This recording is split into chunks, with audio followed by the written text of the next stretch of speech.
Hello friend, मैं प्रशांत मिश्रा। स्वागत है आपका आपके channel YouTube channel RLC tutorials पे। फ्रेंड्स, जैसा कि ये मशीन की लेक्चर्स को कंटिन्यू करने से पहले 2 मिनट हम पिछले लेक्चर्स के बारे में डिस्कस करते हैं।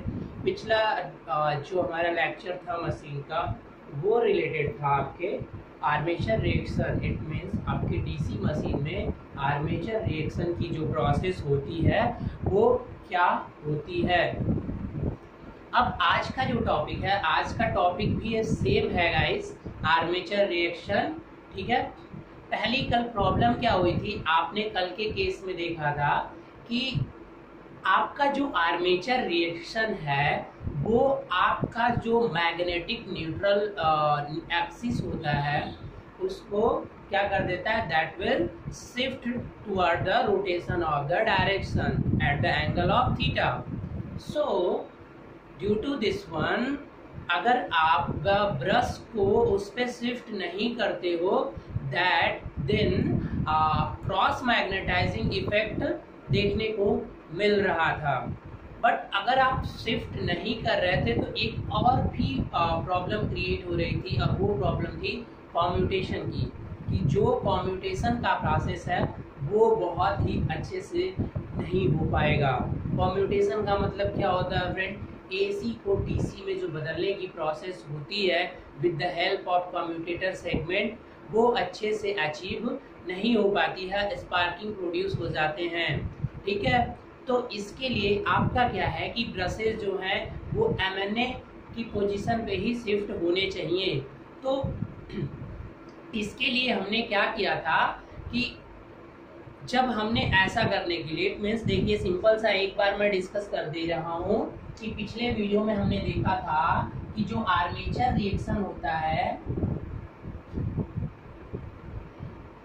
आर्मेचर रिएक्शन, इसकी वजह से आपका क्या हो जा रहा था, MNA क्या हो जा रहा था, MNA शिफ्ट या shifted toward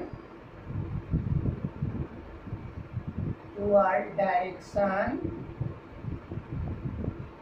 of rotation at some angle। ठीक है। देखा था आपने कि जो अगर इस तरह से MNA था, ये आपके MNA, तो अब जो बेटा था वो अगर मैं एक बना दूं तो आप यहाँ पर देखने को आपको मिल सकता है कि sorry that one related to this, you can say like this. Now जैसे ही आपका आर्मेचर रिएक्शन की प्रोसेस शुरू हुई थी फ्रेंड, तो क्या हो गया था कि आपका जो MNA था वो आपका इस डायरेक्शन में शिफ्ट हो गया था। ये आपका था new MNA। When this one is new MNA, तो इसकी वजह से आपका आइडियली ब्रश कहाँ पे होता है बेटा, ब्रश यहाँ पे कांटेक्ट था, ये ब्रश इस, तो अगर ब्रश इसकी शिफ्ट होने की वजह से अब क्या हो रहा था, MNA को शिफ्ट होने से क्या हो रहा था, पहला तो एक इफेक्ट दिख रहा था कि आपकी जो मैग्नेटिक फील्ड थी इसका 2 इम्पैक्ट दिख रहा था। इसके आपके क्या हो रहे थे, 2 इम्पैक्ट दिख रहे थे, 2 impact. That what is that 2 impact, that one first cross magnetisation, cross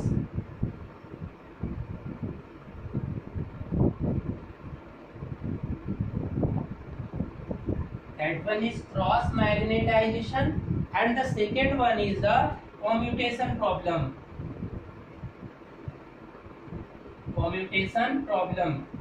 commutation problem का मतलब आपका स्पार्क प्रोड्यूस होने लगेगा। ठीक है।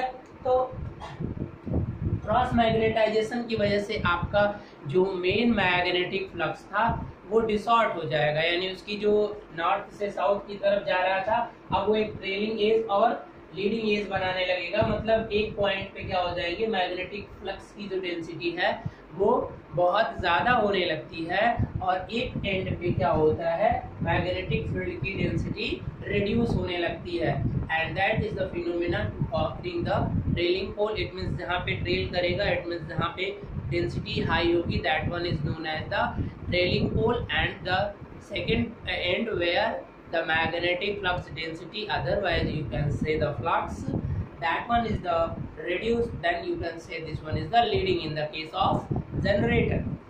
So तो कम्यूटेशन की प्रॉब्लम को हमने इम्प्रूव करने के लिए क्या किया था कि इस ब्रश को हमने शिफ्ट कर दिया था, और ये जो क्या था कि ये आपका जो ब्रशेस था उसको हमने इस पॉइंट पे क्या कर दिया, शिफ्ट कर दिया था। तो बेटा जब इस पॉइंट पे हमने शिफ्ट किया था तो हमें क्या मिला था कि एडिशनल डीमैग्नेटाइजिंग इफेक्ट देखने को मिला था। ठीक है, यही हुआ था ना, कल की क्लास तक शायद इतना ही हुआ था। तो अब हम देखते हैं आगे। ठीक है, कल की क्लास में हम लोगों ने यही कवर किया था कि आपका आर्मेचर रिएक्शन होता क्या है, ये करता क्या है, और उसकी वजह से क्या प्रभाव पड़ता है। उसकी वजह से आपका क्रॉस मैग्नेटाइजेशन देखने को मिलता है और आपका कम्यूटेशन प्रॉब्लम देखने को मिलता है। तो अगर आप चाहते हो कि आप कम्यूटेशन प्रॉब्लम को करेक्ट कर लो तो आपके पास एक आइडिया है कि आप इस ब्रशेस की पोजीशन को क्या कर दीजिए, नए एमएनए पे क्या कर दीजिए, शिफ्ट कर दीजिए। अगर आप ऐसा कर देते हैं तो आपका कम्यूटेशन की प्रॉब्लम दूर हो जाएगी। ठीक है, क्रॉस मैग्नेटाइजेशन रिड्यूस नहीं होगा प्योरली, ठीक है, बट ये प्रॉब्लम डिलीट हो जाएगी।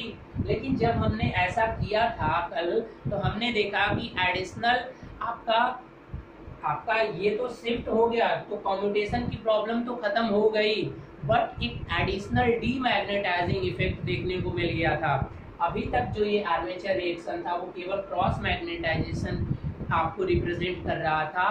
ठीक है, आर्मेचर रिएक्शन के दो इम्पैक्ट मैंने बताए थे, एक तो क्रॉस मैग्नेटाइजेशन और दूसरा आपका होता है आपका क्या नाम है, अभी मैंने बोला आर्मेचर रिएक्शन, दूसरा आपका डीमैग्नेटाइजेशन इफेक्ट, मतलब मेन मैग्नेटिक फील्ड को रिड्यूस करने का काम कर देता है।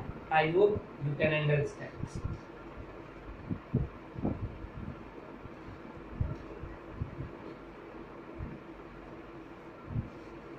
नाउ अब हमने कल क्या किया था कि ये आपका जो भी आपका सिस्टम था, चलिए इस तरह से हम बना लेते हैं, that one is the stator north pole and this one is south pole.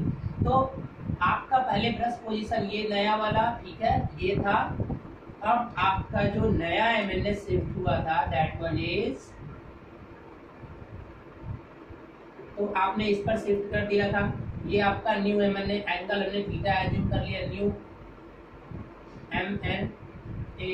तो जैसे ही हमने ब्रश को यहाँ शिफ्ट किया तो हमारे सामने एक नया गेम आया कि आपका फील्ड फ्लक्स तो इधर से जा रहा है, फील्ड फ्लक्स, और अब ये वाला देखो एमएनए इस पोजीशन पे, यानी अब जो ये पोजीशन आया ये आपका आर्मेचर फ्लक्स हो गया। तो अब इसको जब दो कंपोनेंट में डिवाइड किया तो ये हो गया आपका phi A cos phi, because this one suppose you have to take this one and this one, this is angle your theta, so this angle is also theta. Then you have to solve this one, this is the horizontal component, this one is the cos theta, and this one is that is known as the phi A and the sin theta. This one is the demagnetizing effect. So there are two effect आपको देखने को मिल गया था। तो आपका जो cross magnetisation था वो आपका कितना है, ये रहा आपका क्रॉस मैग्नेटाइजेशन कंपोनेंट, और ये रहा आपका, तो अब यहाँ पे मैं लिख दे रहा हूँ कि cross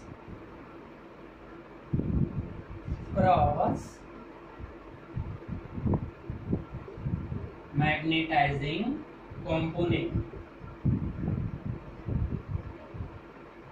component of armature flux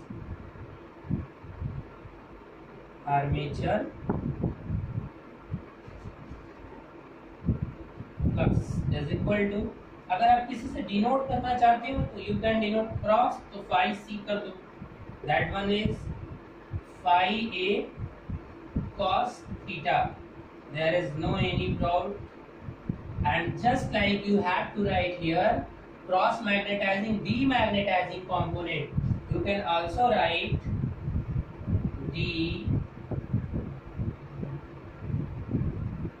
demagnetising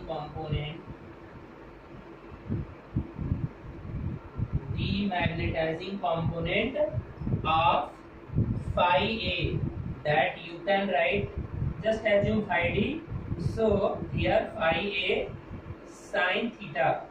so ये कल हो गया था, मतलब अपने कॉम्यूटेशन की प्रॉब्लम को हम इम्प्रूव करने के लिए हमने ब्रश को तो शिफ्ट कर दिया, लेकिन यहाँ पे एडिशनली पहले तो वो आर्मेचर रिएक्शन एक प्रभाव ही छोड़ रहा था, अब आपका क्या हुआ कि वो उस केस में दो प्रभाव उसके आ गए। एक तो अब पहले तो वो फ्लक्स को डिसऑर्ड कर रहा था, लेकिन ब्रश को शिफ्ट कर देने की वजह से उसने फ्लक्स को वीकेन मतलब कमजोर भी करने लगा, जैसे 2 एम्पियर का था तो उसके अकॉर्डिंग वो रिड्यूस करने लगा।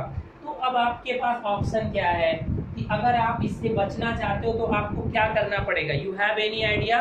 डीमैग्नेटाइजिंग और ये जो दोनों इफेक्ट देख रहे हैं, अगर इसे आप बैलेंस करना चाहते हो, if you want to balance, देखिए अब मैं बता रहा हूं आपको,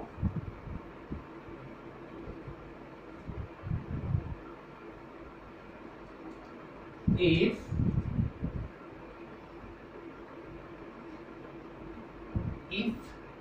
you want to balance both, you have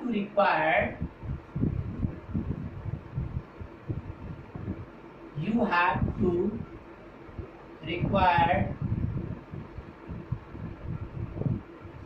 some extra turn on the field core। आपको क्या करना होगा कि देखिए आपके पास दो इम्पैक्ट, आपने ब्रश जब शिफ्ट किया तो दो चीजें आपको देखने को मिली। एक तो क्या हुआ, फ्लक्स डिसऑर्ट हो गई, और दूसरा आपका फ्लक्स जैसे अगर 3 वेबर का फ्लक्स प्रोड्यूस हो रहा था तो शायद अब वो 2 वेबर कर देगा। तो जो ये 1 वेबर की क्षतिपूर्ति करने के लिए आपको क्या करना पड़ेगा कि थोड़ा सा और टर्न क्या करना पड़ेगा, बढ़ाना पड़ेगा। और क्रॉस वाले को भी बैलेंस करने के लिए आपको जो फील्ड की कोर थी वहां पर आपको थोड़ा सा और टर्न क्या करना पड़ेगा, इम्प्रूव करना पड़ेगा। मतलब अगर यहाँ पे मैं आपको समझाने की कोशिश करता हूँ तो मान लीजिए कि ये क्या था, आपकी आर्मेचर कंडक्टर, और ये आपका देखिए कोर कहाँ पर होता है, field core.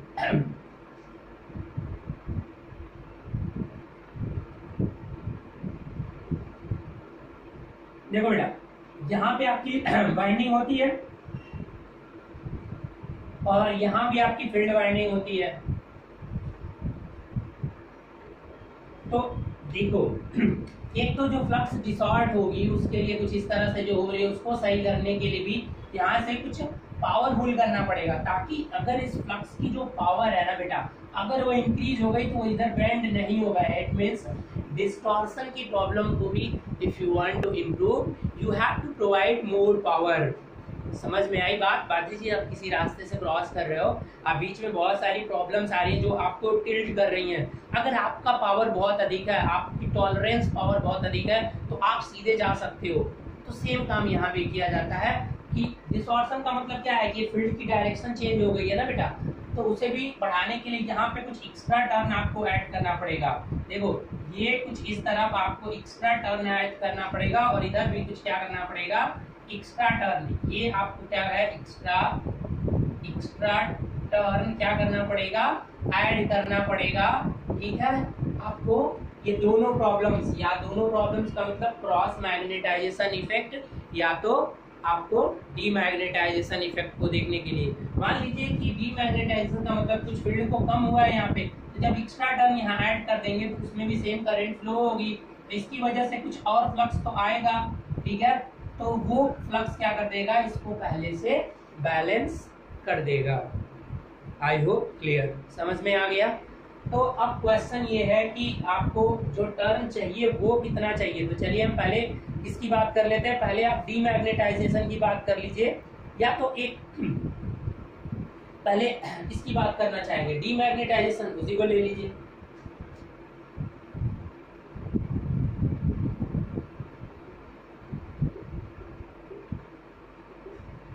Ampere turn per पोल। जो ये बाउंड पहले फाइंड किया जाता है वो डीमैग्नेटाइजेशन एम्पियर टर्न पर पोल, ये वैल्यू पहले एम्पियर टर्न पर पोल में फाइंड की जाती है, बिकॉज मशीन आपकी बहुत सारी पोल्स से बाउंड होती है। ठीक है,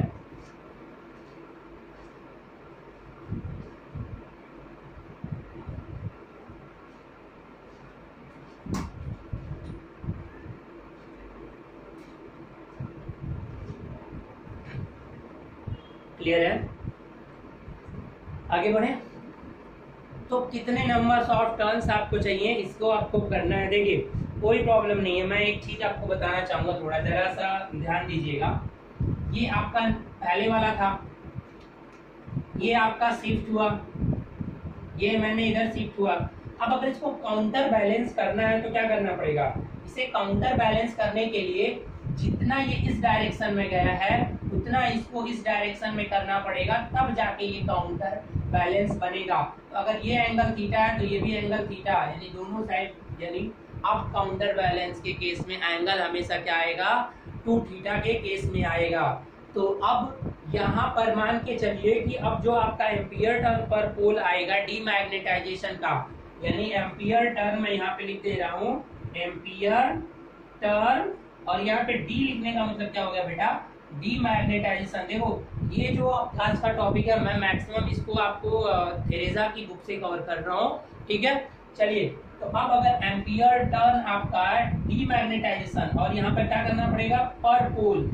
ठीक है, तो अब ये इज इक्वल टू होता क्या है बेटा, ये जो एंगल है यहाँ पे डेरिवेशन बिल्कुल नहीं करना है, 2 थीटा डिवाइडेड बाई 180। ठीक है, और आपका देखिए पैरेलल पाथ कितने होते हैं, जेड बाई एपी तो करना पड़ेगा, यानी जेड बाई, देखो पहले तो टर्न, यहाँ पे टर्न की बात है, Z total conductor, Z by 2 कर दो, ये फैक्टर जरूर याद रखना, इनटू पर पैरेलल है ना पी, तो नीचे पी तो आना ही है, तो ए आर्मेचर, ए बाई, ठीक है, पर पोल, यानी पोल नीचे मल्टीप्लाई होना ही है, जेड है नंबर ऑफ कंडक्टर्स, तो उसको 2 से डिवाइड करने का मतलब टर्न हो गया। एम्पियर का मतलब यहाँ पे आपका पैरेलल पाथ, ए का मतलब पैरेलल पाथ हो गया। ठीक है, तो इस तरह से आप यहाँ पे क्या कर सकते हो। ठीक है, सॉरी पैरेलल पाथ, यहाँ पे एम्पियर को करंट को दिखाना है, एम्पियर टर्न, एम्पियर भी चाहिए तो करंट चाहिए ए, और पर पैरेलल पाथ, तो जितने पैरेलल पाथ होंगे उसको भी यहाँ पे डिनोट करना पड़ेगा, क्योंकि तो करंट भी आपका पर पैरेलल पाथ में होती है, तो यहाँ पर आपको क्या करना पड़ेगा, ए से भी मल्टीप्लाई करना। So this is your formula for इतना नंबर ऑफ टर्न्स, ये टर्न नहीं है, ये एम्पियर टर्न पर पोल है। अब अगर आप टर्न फाइंड करना चाहते हो तो क्या करना पड़ेगा, अब अगर टर्न निकालना चाहते हो, क्यों मैंने एम्पियर टर्न पर पोल में ये वैल्यू निकाली, आप कहते हो सर आपने तो बोला यहाँ पर टर्न है तो डायरेक्ट टर्न निकाल दो, तो बेटा ये जो टर्न यहाँ पे ऐड होता है, मैं आपको बता दूं कि इसके लिए आपके पास चॉइस होती है कि आप इसे शंट में कर सकते हो, या तो सीरीज में ऐड कर सकते हो, या तो आप कंपाउंड में भी ऐड कर सकते हो। तो अगर आप एम्पियर टर्न पर पोल निकालो और एम्पियर टर्न, तो इसकी वजह से आप क्या करोगे कि ये एमएमएफ हो जाएगा ना, एम्पियर टर्न का मतलब क्या हो गया बेटा, एमएमएफ, तो आप उस साइड का एमएमएफ निकालकर और इसके इक्वल टू कर दोगे, तो आप सीरीज शंट और सब में निकाल सकते हो। जैसे मैं इसी के बारे में अभी एक्सप्लेन कर रहा हूँ, ध्यान से देखिएगा। अब ये डीमैग्नेटाइजेशन एम्पियर टर्न पर पोल, ये समझ में आ गया फार्मूला। एक बात मैं यहाँ पे शॉर्ट ट्रिक आपको समझाना चाहूंगा कि जब भी आप डीसी मशीन में कुछ फार्मूले ऐसे आएंगे तो हमेशा ये आएगा, देखो 2 थीटा बाई, ये तो फैक्टर आपको थोड़ा सा याद करने पड़ेगा, ये फैक्टर बहुत सारे फार्मूले में आएगा, जेड आई बाई 2 एपी, तो इसको इस तरह से नहीं याद करना, जेड बाई 2 मतलब टर्न का क्या आएगा, जेड बाई 2 का मतलब क्या है, नंबर ऑफ टर्न्स, जेड क्या है आपका, यहाँ पे मैं दिखा दूं, डिनोट करना चाहूँ तो क्या हो जाएगा, आप बताएंगे कुछ, देखिए अब यहाँ पे सारी चीजें समझ लीजिए। जेड क्या है मैं पहले भी बता चुका हूँ, जेड जो है बेटा, Z is equal to number of, Z is equal to number of turn, Z क्या है आपका बेटा, number of, sorry number of conductors, number of conductors.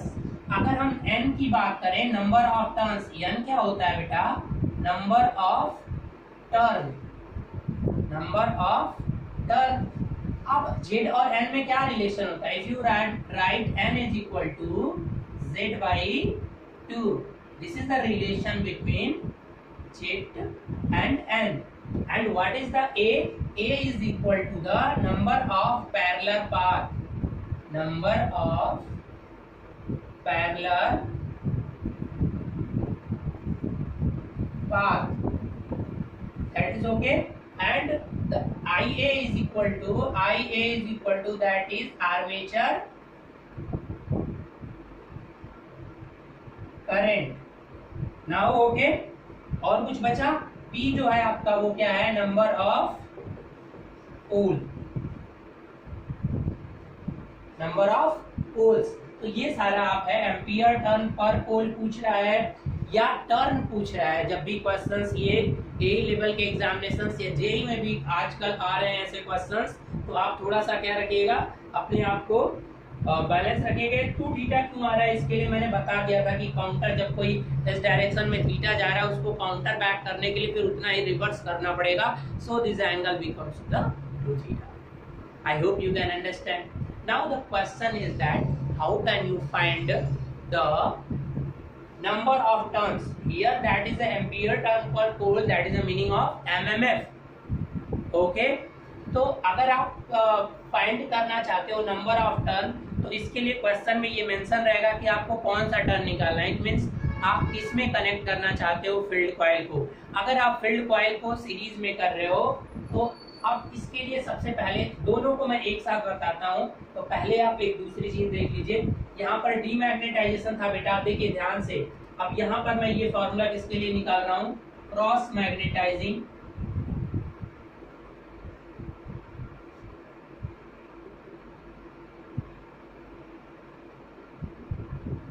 Cross magnetising ampere turn per पोल।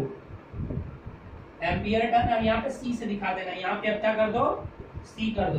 तो अगर क्रॉस मैग्नेटाइजिंग को काउंटर बैक करना चाहते हो, आप मेंटेन करना चाहते हो, तो आपको वहां भी एक extra series of coils add करनी पड़ेंगी। और उसके लिए इस फार्मूले में क्या चेंजेज होगा, ये सेम फार्मूला रहेगा। ये वाला जो पैरामीटर्स है इसको एपी लिख दो, तो याद करने में, क्योंकि ये करने से बढ़िया एपी कर दो। तो ये अगर आप एपी कर देते हैं तो याद आपको हो जाएगा कि ये आईए बाई एपी। क्या चेंजेज होगा, यहाँ पे थोड़ा सा आपको चेंजेस देखने को मिलेगा। ये हो जाएगा आपका 180 माइनस थीटा, और कोई भी यहाँ पे वेरिएशन देखने को नहीं मिलेगा। मतलब ये 2 थीटा की जगह पे क्या हो जाएगा, 180 minus 2 theta, and this formula is normal. Okay, don't go to the, हमें इसके डेरिवेशन में नहीं जाना है। डेरिवेशन इतना बड़ा नहीं है, छोटा सा ही है, बट कोई भी इसको कोई भी ऐसा फायदा नहीं है। हमें आगे की जो क्वेश्चंस आने हैं हमें उन पे फोकस करना है। तो आई होप अब समझ में आ गया होगा आपका कि ये जो है एम्पियर टर्न पर पोल क्रॉस मैग्नेटाइजिंग के लिए इतना लगेगा, और एम्पियर टर्न पर पोल डीमैग्नेटाइजेशन को काउंटर बैलेंस करने के लिए ये 2 थीटा बाई इतना होगा। ये तो फार्मूला हो गया। तो नंबर ऑफ टर्न्स कैसे निकालोगे, now how to calculate the number of turns. तो अगर आप नंबर ऑफ टर्न्स को कैलकुलेट करना चाहते हैं तो देखिए यहाँ पर सबसे सिंपल सी बात है कि अगर संट में करना चाहते हो, आप किस में करना चाहते हो, संट में। क्यों, क्योंकि आपके मशीन की जो फील्ड कॉइल होती है आप 3 तरीके से उसे ऐड कर सकते हो। सेल्फ एक्साइटेड मशीन की बात जब करते हैं तो बताया है मैंने, अगर जिनको नहीं समझ में आ रहा है वो पीछे के लेक्चर्स देख लीजिए।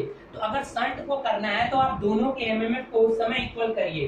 किसको बैलेंस करना चाहते हैं, मैग्नेटाइजेशन को, डीमैग्नेटाइजेशन या क्रॉस। सबसे पहली बात कि अगर मैग्नेटाइजेशन की, डीमैग्नेटाइजेशन की बात करेंगे तो संट का जो आपका एमएमएफ होगा वो कितना होगा, एनएसएच, जो नंबर ऑफ टर्न उस पे लगाने की जरूरत होगी, और आपका आईएफ जो फील्ड करंट हो रही है ये इसका एमएमएफ होगा। किसी को कोई डाउट हो तो बता दो भाई। आईएफ का मतलब आईएसएच कर लो अगर प्रॉब्लम हो रही है तो, यानी संट में जो करंट प्रोवाइड होगी ये इसका एमएमएफ होगा। और ये एमएमएफ अगर आप क्रॉस वाले को बैलेंस करना चाहते हो इसके इक्वल टू होगा। और अगर आपको बैलेंस करना है डीमैग्नेटाइजेशन इफेक्ट को, आपको उसकी वैल्यू रखनी पड़ेगी पर पोल में, ठीक है। अब ये इक्वल टू आपको बनाना पड़ेगा, इसका करना चाहते हो डीमैग्नेटाइजेशन, एम्पियर टर्न और डीमैग्नेटाइजेशन पर पोल, उसकी वैल्यू यहाँ पे रख दीजिए।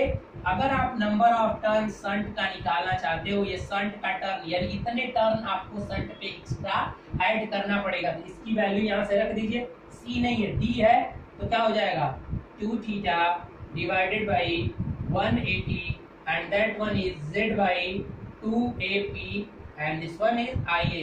Okay, now I hope you can understand. And this ISH नीचे चला जाएगा तो यहाँ पर क्या हो जाएगा ISH. ये IA है armature current and this one is shunt current. तो इस तरह से आपका नंबर ऑफ शंट निकल जाएगा। अब अगर सीरीज निकालना चाहते हो, या तो अभी इस केस में काउंटर करने के लिए इसको रखना है, तो इसकी वैल्यू यहाँ पे रख देना आप, तो इसके लिए शंट मिल जाएगा, इसके लिए शंट के नंबर ऑफ टर्न्स मिल जाएंगे। समझ में आ रहा है?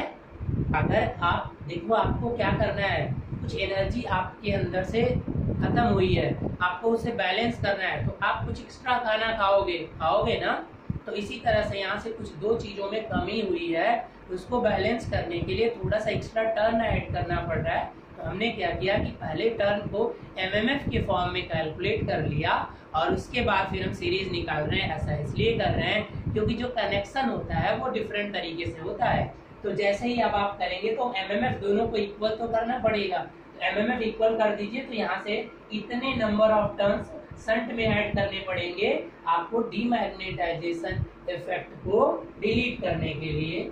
ओके, अगर आप क्रॉस मैग्नेटाइजेशन इफेक्ट को मान के, मतलब शंट मशीन की बात हो रही है, तो अगर आप शंट मशीन से क्रॉस मैग्नेटाइजेशन इफेक्ट को खत्म करना चाहते हो तो आपको क्या करना पड़ेगा, इसके इक्वल टू ये डीमैग्नेटाइजेशन का इसका फार्मूला यहाँ पुट करना पड़ेगा और ISS से डिवाइड, मतलब कुल मिला के इसमें ISS से डिवाइड कर देना पड़ेगा, तो हो जाएगा। अब ऐसे ही सीरीज का करना है, तो सीरीज में बेटा सिंपल सा हो जाएगा। देखो सीरीज में भी सेम क्या हो जाएगा, यहाँ पे NSH है तो यहाँ NSE हो जाएगा और ISE सीरीज। अब ISE जो सीरीज में करंट होती है और जो शंट आर्मेचर करंट होता है वो यहाँ पे सेम होता है। थोड़ा सा यहाँ पर आप समझने की कोशिश करिएगा। इज इक्वल टू किसके हो जाएगा, अगर डीमैग्नेटाइजेशन को खत्म करना है तो डीमैग्नेटाइजेशन एम्पियर टर्न को यहाँ पे रखना है, एमएमएफ को, अगर क्रॉस वाले को करना है तो ये फार्मूला उठा के रखना है, ये सबके लिए सेम होगा। समझ में आया? अब यहाँ जैसे ही मान लो जो डी वाला रखना है तो आप एम्पियर टर्न डीमैग्नेटाइजेशन पर पोल, अब यहाँ से NSE और ISE is equal to 2 theta by आपका क्या हो जाएगा 180 और ZIA बाई 2AP, ठीक है। अब डिवाइडेड बाई फिर क्या हो जाएगा, मतलब यहीं पे डिवाइड कर दो, NSH जब निकालेंगे तो ये इधर चला जाएगा बेटा, और I सीरीज जो होता है ये और IA से क्या हो जाएगा, कैंसल आउट हो जाएगा यहाँ पे, because the armature current and the series current in the case of series generator that are same. I hope you can understand how can you add the extra term to compensate the cross magnetizing effect and the demagnetization effect of a armature reaction. You have to require to maintain some extra term, okay? And how can you calculate this extra term for this formula? I hope you can easily understand this topic. Now come to the again. Now if I want to verify, पहले पिछले case में अगर मैं verify करना चाहता हूँ कि जो आपकी ब्रश शिफ्ट हुई थी जिसकी वजह से, ये आपसे एक छोटा सा क्वेश्चन है, बस देखते हैं आप समझ पाते हैं या नहीं। तो आज की क्लास में अभी तक हमने क्या देख लिया कि ब्रश को शिफ्ट करने से जो दोनों इफेक्ट आ रहे हैं उसको समाप्त करने के लिए हमें क्या करना पड़ेगा, ठीक है। आपने देख लिया कि आपको क्या करना पड़ेगा, कुछ एक्स्ट्रा टर्न आपको क्या करने पड़ेंगे, ऐड करने पड़ेंगे, तब जाकर ये दोनों इफेक्ट क्या हो सकते हैं, खत्म हो सकते हैं। बट फिर भी आपको मैंने कल पहले ही बता दिया था कि ऐसा कुछ किया नहीं जाता, ब्रश की शिफ्टिंग प्रैक्टिकली पॉसिबल नहीं है, क्योंकि लोड थोड़ा सा चेंज होगा तो फिर से आप एक डिजायर्ड एक स्पेसिफिक लोड पे आप सब कुछ निकाल सकते हो, लेकिन लोड जैसे ही चेंज होगा तो फिर ये टर्न्स की वैल्यू बदल जाएगी। अब बार बार टर्न्स कौन बदलेगा भाई, एक बार मशीन मैन्युफैक्चरिंग हो गई तो ऐसा पॉसिबल नहीं है। So this is not a practical method. Now my question is that कि आई होप ये समझ में आ गया होगा। नहीं समझ में आएगा तो आप कमेंट करके पूछ लिया करिए जो भी हो, या तो अपने व्हाट्सएप ग्रुप पे आप आया करिए, वहां पर अभी इसकी मैं नोट्स भी आपको दे दिया करूंगा, कोई टेंशन नहीं है। चलिए अभी मुझे एक बात बताइए कि आप जब ब्रश शिफ्ट हो जाती है, ब्रश को जब आप शिफ्ट कर देते हो, ब्रश शिफ्ट होती है तो दो इफेक्ट आते हैं, तब उस समय क्या आते हैं, टू इफेक्ट। ठीक है, तो वो दोनों इफेक्ट तो आ गए। अब मैं एक बात क्वेश्चन बस ये पूछना चाहता हूं आपसे, ठीक है, वो क्वेश्चन ये है कि अगर brush are GNA geometrical neutral point, जो एमएनए होता है ज्योमेट्रिकल, और प्रेजेंट में उसका एक नाम ज्योमेट्रिकल न्यूट्रल एक्सिस भी होता है, ठीक है, एमएनए ही उसे बोलते हैं, जो स्टार्टिंग में था। ठीक है, तो उस केस में आपका ज्योमेट्रिकल न्यूट्रल एक्सिस और एमएनए सेम एक पोजीशन पे होते हैं। ज्योमेट्रिकली का मतलब आप कंस्ट्रक्ट जब कर रहे हो उसके अकॉर्डिंग, तो जब आपका कोई लोड कनेक्ट नहीं था तो वो दोनों पॉइंट सेम पे ही थे। एमएनए शिफ्ट हुआ, जीएनए तो आपका सेम पोजीशन पे ही था। मतलब जो ये आपका एक फिगर मैं बना रहा हूँ, ध्यान से सुनिएगा। देखिए मैं 2-3 बार कुछ चीजों को इसलिए काउंट करा रहा हूँ ताकि जो नए बच्चे हैं वो एक बार में जो नहीं समझ आया वो दूसरी या तीसरी बार में समझ जाए। तो क्योंकि कॉन्सेप्ट सही होना चाहिए, आप समझ किसी भी तरीके से रहे हो, कॉन्सेप्ट एग्जैक्ट समझ में आना चाहिए। जब ये जो था इसी को जीएनए भी बोलते हैं, ज्योमेट्रिक न्यूट्रल एक्सिस, और यही एमएनए भी होता है। ज्योमेट्रिक न्यूट्रल एक्सिस तो सेम रहता है, जो शिफ्ट होता है ना वो एमएनए ही केवल शिफ्ट होता है। जीएनए एक रेफरेंस पॉइंट को एज्यूम कर लेता है, ज्योमेट्रिकल न्यूट्रल एक्सिस। ठीक है, तो एमएनए जब शिफ्ट हुआ था, मान लीजिए कि ब्रश आर जीएनए, मतलब ब्रश को अगर शिफ्ट नहीं कर रहे हो, तो अगर आप ब्रश को शिफ्ट नहीं करोगे तो थीटा इज इक्वल टू क्या हो जाएगा बेटा, 0। एक तरीका बता रहा हूं, ये कुछ है नहीं ऐसा, तब 0 हो जाएगा ना अगर नो ब्रश शिफ्ट। अगर क्या हुआ आपका, नो ब्रश शिफ्ट, अगर आप ब्रश शिफ्ट नहीं करोगे तो थीटा इज इक्वल टू क्या होगा, 0। आपका जो फाई डी था वो क्या था आपका, phi A sine theta. Sign 0 का मतलब क्या हो जाएगा, ये केवल फाई ए के इक्वल टू हो जाएगा। और क्रॉस वाला जो था वो क्या था, phi A cos theta. Cos theta की वैल्यू 0, कॉस 0 की वैल्यू क्या हो जाएगी, कॉस 0 की sorry cos sorry phi D sine theta की वैल्यू 0 होती है ना बेटा, तो ये 0, और कॉस थीटा की वैल्यू क्या होती है, कॉस 0 की 1, तो ये केवल फाई ए। देख लीजिए आपको वेरिफिकेशन भी तो मिल गया ना यहाँ से कि अगर आप ब्रश को शिफ्ट नहीं करेंगे तो केवल आपको क्रॉस मैग्नेटाइजिंग इफेक्ट देखने को मिलेगा। बात आ गई समझ में, ठीक है। और अगर ब्रश को शिफ्ट करोगे तब क्या होगा, तब आपको दोनों के दोनों देखने को मिलेंगे। लेकिन अगर एक और क्वेश्चन है कि अगर आप ब्रश शिफ्ट को टोटल 90 डिग्री कर दीजिए, अगर मान लीजिए कि अब ब्रश शिफ्ट को मैं यहाँ पे एक केस लेकर चलिए कि अगर ब्रश शिफ्ट पहले तो हमने किसी एंगल पे किया था ना, अब ये ब्रश, अभी क्वेश्चन ये आया हुआ है इसलिए मैं इसे डिस्कस कर लेता हूँ। अगर ये brush shift theta is equal to 90 पे कर दो, मतलब अब ये वाला एक्सिस आ गया, पूरा ब्रश शिफ्ट अब यहाँ पे कर दिया गया, तब क्या होगा, आप सिंपल सा इसी फार्मूले में पुट कर दीजिए, तो जो आपका डीमैग्नेटाइजिंग आपका फ्लक्स होगा वो हो जाएगा phi A sine 90, that is say that phi A, and the phi C यानी cross magnetizing flux is equal to that is 0। It means when you are shifting the brush at the position of 90 degree, at that condition only pure demagnetization effect you can see. Okay, it means how can you draw this one, if this is your field flux, so this is your phi d, this is your phi d, it means totally demagnetization effect देखने को मिलेगा, cross magnetisation effect आपको देखने को नहीं मिलेगा। ठीक है, ब्रश को अगर आप 90 डिग्री और किसी स्पेसिफिक डिग्री पे करोगे तो दोनों देखने को मिलेंगे। I hope you can understand this concept also. Okay, now we have to start to the next point. So now tell me the another point, how can you calculate this one, what is the next point. चलिए next पे चलते हैं। Series shunt, अब compound के बारे में नहीं बताया था तो ऐसे ही कंपाउंड में भी कर सकते हो, शंट और सीरीज का दोनों अलग अलग लेकर कंपाउंड। हाँ अच्छा, कंपाउंड के टर्म्स आप वैसे बाइंड कर सकते हो। अब यहाँ पर क्वेश्चन कुछ ये आता है बेटा कि मेथड्स क्या होते हैं, ठीक है, आपको क्या मेथड्स होते हैं to reduce the armature reaction. Methods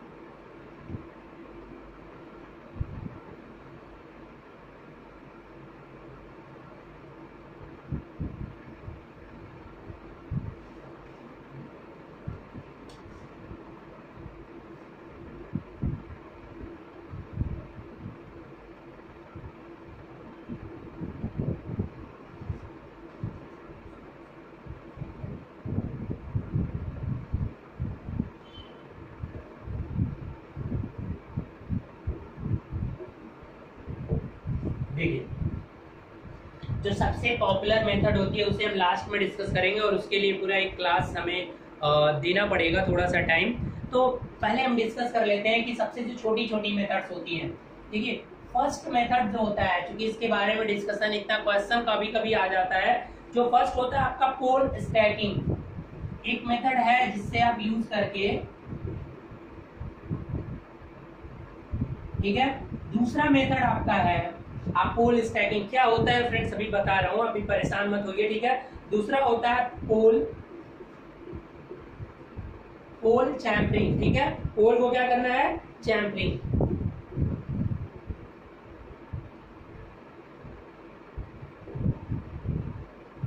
ठीक है। पोल चैम्परिंग, इसको पीएच में भी देखिए। अब तीसरा है आपका पोल कोर, चलिए पोल कोर आपका है स्लॉटिंग,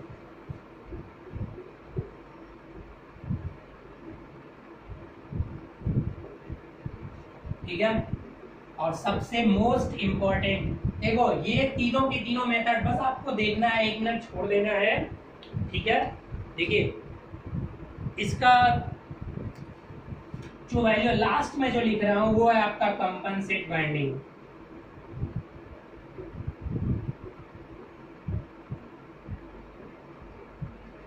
कंपनसेट बाइंडिंग, ठीक है। ये आपके इतने मेथड्स हैं जो क्या करते हैं, जिससे आप क्या कर सकते हो, इंप्रूव कर सकते हो आप अपने कम्यूटेशन को, ठीक है। तो कम्यूटेशन क्या हो क्या रहा है, armature, sorry not commutation, sorry armature reaction में हो क्या है, कम्यूटेशन तो नहीं लिख दिया, आर्मेचर रिएक्शन में हो क्या रहा है, आपकी क्या हो रही है, फ्लक्स डिसॉर्ट हो रही है, या तो आपकी फ्लक्स की जो वैल्यू हो रही है वो कुछ कमजोर हो जा रहा है, यानी कुछ एक्स्ट्रा टर्न ऐड करके देखा था आपने प्रीवियस केस में हो गया था। तो यहाँ पर भी कुछ ऐसा इफेक्ट करना पड़ेगा जिससे आपका जो डिस्टॉर्शन है वो कम हो। तो अब ऐसे केस में हम कंस्ट्रक्शन में ही कुछ ऐसा इम्प्रूवमेंट कर देंगे, we are using to some improvement in the construction by which this armature reaction will be eliminated. So this all armature reaction, it means methods. What is the time? चलिए वैसे भी इतने minute में हो नहीं पाएगा, तो अब ये सारे के सारे मेथड्स हम अगले लेक्चर में डिस्कस कर लेंगे, क्योंकि 45 मिनट से ऊपर अभी आपके इसमें रिकॉर्ड नहीं होता है, ठीक है। तो यहाँ पर एक और क्वेश्चन है, जरा सा एक बात करिएगा, एक क्वेश्चन पूछ रहा हूं मैं आपसे कि इफेक्ट आपने देखा था, आर्मेचर रिएक्शन का इफेक्ट आपने देखा, अभी आपने डिस्कस भी किया, इसको छोड़ के भी कुछ थोड़े मोड़े आर्मेचर रिएक्शन के कुछ और भी प्रभाव होते हैं। मतलब अगर आर्मेचर रिएक्शन किसी भी मशीन में अगर आ रहा है तो वो फील्ड को तो वीकन करता ही है, उसको डिसऑर्ट तो करता ही है, अब उसके साथ साथ कुछ और भी इसके इफेक्ट देखने को मिलते हैं। बता सकते हैं आप क्या? थोड़ा सा अगर बैठकर आप आसानी से सोचेंगे तो आपको खुद ब खुद आंसर मिल जाएगा। देखिए आपको क्या करना है कि ये क्रॉस मैग्नेटाइज कर रहा है, मतलब अगर पोल्स जो जा रहे हैं इसकी वजह से पोल जो हो रहा है, एक ट्रेलिंग बन रहा था और दूसरा पोल क्या बन रहा था, लीडिंग बन रहा था। When this type of phenomena occurs, can you tell me what will happen? एक में जब सैचुरेशन कोर की बढ़ रही है फ्लक्स की, तो फ्लक्स के सैचुरेशन यानी फ्लक्स से रिलेटेड भी कुछ लॉस होता है, एडी करंट और हिस्टेरेसिस लॉसेस भी होते हैं। फ्लक्स के चेंज होने से आपका क्या होगा, या फ्लक्स के ज़्यादा होने से मैंने बताया था कि कोर में लॉसेस में देख लीजिए कि आपका लॉसेस होता है कोर में, ठीक है। तो ये कोर लॉसेस ट्रेलिंग पोल पे ज़्यादा सैचुरेट होने की वजह से क्या होगा, फ्लक्स की आपका कोर लॉस को भी क्या कर देता है, बढ़ा देता है। तो ये पॉइंट भी आप नोट कर लीजिए कहीं भी कि ये एक्स्ट्रा इफेक्ट भी पड़ता है आपका। एक्चुअल में ये कुछ है नहीं, उसी का कंक्लूजन निकल कर आ रहा है आपके सामने, ठीक है, कि कोर लॉसेस जो होती हैं वो भी क्या कर देता है, यानी आयरन लॉसेस को भी क्या कर देता है, इंक्रीज कर देता है। क्योंकि कभी कभी क्या है कि ऐसे छोटे छोटे क्वेश्चंस भी आपको देखने को मिल सकते हैं, ठीक है। तो इस क्वेश्चंस की अगर हम बात करते हैं और कुछ, अब अगर ऐसा हो रहा है कोर लॉसेस बढ़ रही है, ब्रश को शिफ्ट हो रहा है, ब्रश की पोजीशन में कम्यूटेशन की प्रॉब्लम आ रही है, तो बार बार रिपेयर की भी प्रॉब्लम आएगी कि नहीं आएगी, मेंटेनेंस और रिपेयर्स भी क्या हो जाएगा, इंक्रीज कर जाएगा। अगर आर्मेचर रिएक्शन आ रहा है तो आप देखो, मैंने बोला ना कि आप पहले शांति से वीडियो पास करिएगा और क्या इफेक्ट पड़ा आप अपने तरीके से, क्योंकि जो कॉन्सेप्ट आप अपने तरीके से समझ के बनाएंगे तो ज्यादा चीजें कितना रट नहीं सकते ना सारी चीजें बेटा। अगर एक कॉन्सेप्ट पता है, मैंने मेन कॉन्सेप्ट बता दिया, उससे रिलेटेड अगर कुछ भी निकल कर आ रहा है कहोगे सर आपने ये छोड़ दिया, नहीं मैंने कुछ छोड़ा नहीं है, ठीक है। वो चीजें आप थोड़ा सा बैठ के शांति से और इस सोचने से आपका माइंड भी डेवलप होगा।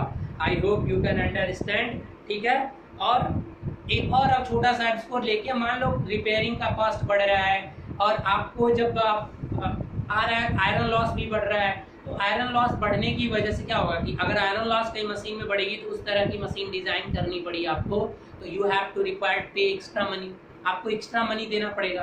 तो कुल मिलाकर क्या हो गया, क्या बोलते हैं उसे, डिजाइन कॉस्ट, डिजाइन की कॉस्ट क्या हो जाएगी, इम्प्रूव हो जाएगी। तो ये सारे के सारे चीजें भी आप देखोगे कि ये एक्स्ट्रा इम्पैक्ट पड़ता है आपके आर्मेचर रिएक्शन का, ठीक है गाइस। इसे मैंने अभी डिस्कस नहीं किया क्योंकि ये कम से कम हाफ एन आवर तो चला ही जाएगा, तो इसलिए अब अगली वीडियो में इसके साथ कुछ और भी कंटेंट हम ऐड कर लेंगे, ठीक है।